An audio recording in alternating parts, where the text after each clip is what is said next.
অনেক মেধাবী বাচ্চারা ইন্টারমিডিয়েট পাশ করে মেডিকেলে, কেউ বুয়েটে, চুয়েটে, রুয়েটে অনেক জায়গায় চান্স পেয়েছে এবং অনেকেই আবার অনেক ভালো ছাত্র হওয়া সত্ত্বেও বিভিন্ন জায়গায় চান্স পায়নি। আসলে এটা একদম ধ্রুব একটা সত্য কথা যে সবার তো চান্স হবে না, কারণ বাংলাদেশ জনবহুল একটা দেশ, অনেক মেধাবী স্টুডেন্ট, কিন্তু এদেরকে অ্যাকোমোডেট করার মতন ভালো ইউনিভার্সিটি বাংলাদেশে পর্যাপ্ত পরিমাণ নেই, সিট নেই ওইভাবে।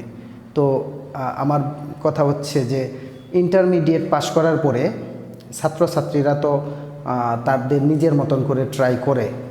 তো অনেকেরই দেখা যাচ্ছে যে পূর্ব অভিজ্ঞতা না থাকার কারণে বা কম্পিটিশন কেমন হবে এইটা বুঝতে না পেরে তাদের যে কনফিডেন্স যে তারা জামালপুরের মতন শহরে ভালো রেজাল্ট করেছে, সবাই খুব নামকরা স্টুডেন্ট, কিন্তু পরবর্তীতে যখন জাতীয় পর্যায়ে বিভিন্ন ইউনিভার্সিটিতে মেডিকেলে, বুয়েটে ভর্তি পরীক্ষা দিতে গিয়ে যখন তারা বুঝতে পারে যে না, আমার তো অনেক ঘাটতি আছে, তখন তো আসলে সময় থাকে না।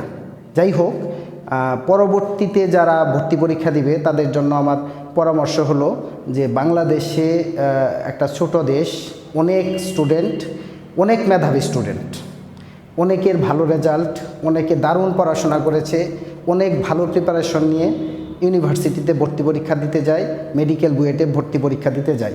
এদের মধ্যে অনেকেই সৌভাগ্যবান, চান্স হয়ে যায়, আবার অনেকের দেখা যাচ্ছে যে অল্প কিছু নাম্বারের জন্য চান্স হয় না।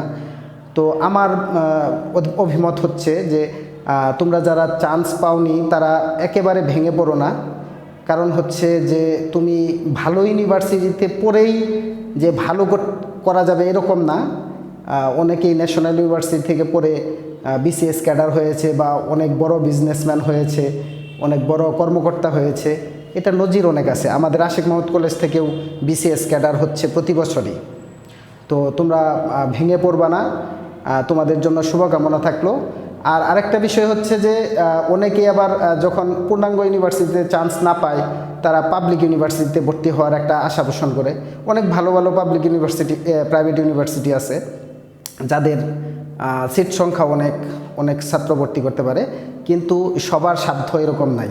তো সবার সাধ্য যাদের নাই তাদের ব্যাপারেও বলি যে তোমরা প্রাইভেট ইউনিভার্সিটিতে ভর্তি হতে চাও, কিন্তু বাবা মার ওইরকম সামর্থ্য নাই, তোমরা কিন্তু দরিদ্র মেধাবী কোঠায় আবেদন করতে পারো। তোমার প্রকৃত যে দারিদ্রতা, তোমাদের সক্ষমতা নাই প্রাইভেট ইউনিভার্সিটিতে পড়ার, এরকম কাগজপত্র যদি তুমি ম্যানেজ করে আবেদন করতে পারো, তাহলে ওখানে শতকরা 3% প্রাইভেট ইউনিভার্সিটি, আমি যতদূর জানি 2010 সালের 9 সম্ভবত 9 নাম্বার আইন অনুযায়ী, ইউজিসির আইন অনুযায়ী প্রত্যেক পাবলিক বিশ্ববিদ্যালয়ে, প্রাইভেট বিশ্ববিদ্যালয়ে 3% হচ্ছে মেধাবী, দরিদ্র মেধাবী কোঠা এবং 3% হচ্ছে মুক্তিযোদ্ধা কোঠা আছে। এখন মুক্তিযোদ্ধা কোঠাগুলো এখন বাদ দেওয়া হয়েছে কিনা আমি জানি না, কারণ এই পর্যন্ত আমি আপডেট দেখিনি। ইউজিসিতে ঢুকেছিলাম কিন্তু এরকম কোনো পরিবর্তন দেখি নাই। যাই হোক, শতকরা 3% যদি হয়, বাংলাদেশে 110টা প্রাইভেট বিশ্ববিদ্যালয় আছে। তো 110টা প্রাইভেট বিশ্ববিদ্যালয়ে অনেক স্টুডেন্ট, প্রত্যেক ইউনিভার্সিটিতে অন্তত 500 স্টুডেন্ট যদি হয়, তাহলে প্রতি ইউনিভার্সিটি যদি 15 জন হয় বা 20 জন হয়, 3% হারে যদি 20 জন হয়, তাহলেও প্রায় 2000 স্টুডেন্ট বিনামূল্যে, বিনা বেতনে পড়তে পারবে। তোমরা এই সুযোগটাও কাজে লাগাতে পারো। তারপরেও যদি মনে হয় না আসলে প্রাইভেট ইউনিভার্সিটি হবে না, এটা খুব ডিফিকাল্ট,